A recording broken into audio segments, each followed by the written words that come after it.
जी, अस्सलाम वालेकुम। क्या हाल है? सब लोग खैरियत से हैं। फरवरी का महीने का आगाज़ होने वाला है और फरवरी का महीना गार्डनिंग में ऐसे समझें कि सीडलिंग का महीना समझा जाता है और नए पौधे लगाने का महीना समझा जाता है।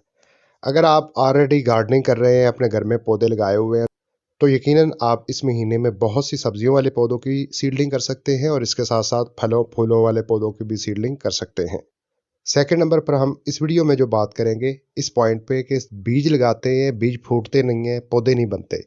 इसके पीछे क्या वजूहात होती हैं, उसका ईज़ी सॉल्यूशन कैसे हो सकता है, इस वीडियो में हम जानने की कोशिश करेंगे। इसलिए वीडियो आखिर तक ज़रूर वॉच करें। तो चलिए वीडियो शुरू करते हैं। उससे पहले छोटी सी रिक्वेस्ट है, चैनल को अभी तक सब्सक्राइब नहीं किया, चैनल को सब्सक्राइब और इस बेल आइकन पर ज़रूर प्रेस करें ताकि हमारी हर वीडियो का नोटिफिकेशन आप तक पहुँच सके। तो चलिए सबसे पहले ये समझते हैं कि बीज लगाने के बाद क्यों नहीं फूटते। इसके पीछे 3 बड़ी वजूहात होती हैं। नंबर 1 रीज़न ये होती है कि वो बीज नहीं फूटेंगे जिनका सीज़न नहीं होगा। मसलन अभी फरवरी में उन पौधों की सीडलिंग करनी है जो मौसम गर्मा में ही ग्रो होने वाले हैं, क्योंकि आगे मौसम गर्म होगा। अगर ठंडे मौसम वाली सब्जियों की सीडलिंग करें या ठंडे मौसम में ग्रो होने वाले फलों फूलों के पौधों की सीडलिंग करें, तो वो कामयाब नहीं होगी। पॉइंट नंबर 1 तो यही आप नोट कर लें कि ऑफ सीज़न की जितनी भी फूलों, फलों, सब्जियों वाले पौधों की सीडलिंग आपने हरगिज़ नहीं करनी। यानी कि सीडलिंग करने से पहले आपने ये जान लेना है, जिस सब्ज़ी की भी आप सीडलिंग कर रहे हैं, क्या वो गर्मी में ग्रो होने वाली है? तो फिर आप फरवरी के महीने में ग्रो कर सकते हैं। सेकंड नंबर पर आ जाते हैं, जो दूसरी बड़ी वजह ये होती है कि बीज पुराने होते हैं। बीज पुराने होने की वजह से क्या होता है, बीज फूटते नहीं हैं, मिट्टी के अंदर पड़े-पड़े गल जाते हैं। तो अब यहाँ पर यह सवाल पैदा होता है, पुराने और नए बीजों की अलामत क्या है? उसका मैं सिंपल सा आपको फार्मूला बता दूँ। जो भी आप बीज खरीदें, सेंटर से एक आधा बीज तोड़ के देख लें। अगर सेंटर से गूदा सफ़ेद हो तो आप समझ लें बीज ताज़ा है। अगर सेंटर से बीज तोड़ने से ब्लैक ब्लैक नज़र आए, ब्राउन नज़र आए या बीजों के ऊपर पाउडर-नमा कोई चीज़ नज़र आए, तो आप समझ लें वो बीज पुराने हैं। उन्हें सीडलिंग करने का कोई फ़ायदा नहीं है, वो नहीं फूटेंगे। तीसरे नंबर पर आ जाते हैं जो सबसे अहम और ख़ास पॉइंट है। जिस मिट्टी के अंदर तेज़ाबियत ज़्यादा होगी, उस मिट्टी के अंदर लगाए हुए बीज, ताज़ा बीज भी होंगे, वो भी नहीं फूटेंगे। और अमूमन रीज़न ये होती है कि हम तेज़ाबी मिट्टी के अंदर सीडलिंग करते हैं, जिसकी वजह से बीज जर्मिनेट नहीं हो पाते। मिट्टी में तेज़ाबियत 2 वजूहात की वजह से बढ़ती है। आपके इलाके में खारा पानी है, तब भी ये मसला पैदा हो सकता है।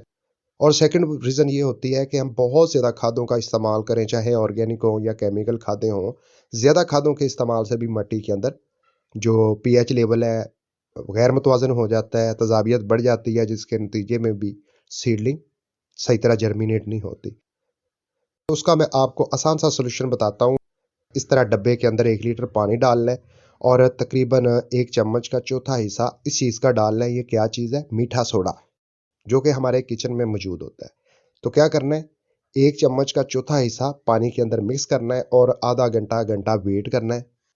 फिर उसके बाद आपने क्या करना है, जिन गमलों की मिट्टी में आप सीडलिंग करना चाहें, उन गमलों की मिट्टी में ये लिक्विड डाल दें और 1 दिन के लिए छोड़ दें या 5-6 घंटे के लिए छोड़ दें मिट्टी को।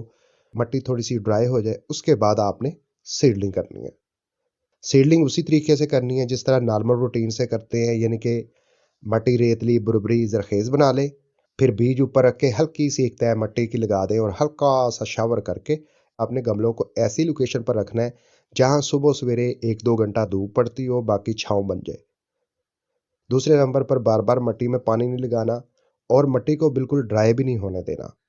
और तीसरे नंबर पर इस बात का ख्याल रखना ज़रूरी है, सीडलिंग करने के बाद जिस जगह पर गमले को रखें वहां से जगह तब्दील ना करें। अगर आप इन 2-3 बातों का ख्याल रखेंगे, मिट्टी की तेज़ाबियत ख़त्म कर देंगे, तो आपके लगाए हुए जो बीज हैं 100% सही तरह जर्मिनेट करेंगे और बहुत जल्दी ग्रो करना शुरू कर देंगे। पौधे भी तेज़ी से ग्रो करेंगे और आपको अच्छा रिजल्ट मिलेगा। आपके लगाए गए पैसे भी ज़ाया नहीं जाएंगे और आपकी की गई मेहनत भी ज़ाया नहीं जाएगी। मुझे उम्मीद है वीडियो में बताई गई इन्फॉर्मेशन आपके लिए हेल्पफुल साबित होगी। वीडियो अच्छी लगी है लाइक कर दे, कोई राय हो कमेंट में ज़रूर लिखें। मिलता हूँ अगली वीडियो में। अपना बहुत सा ख्याल रखिएगा। अल्लाह हाफिज़।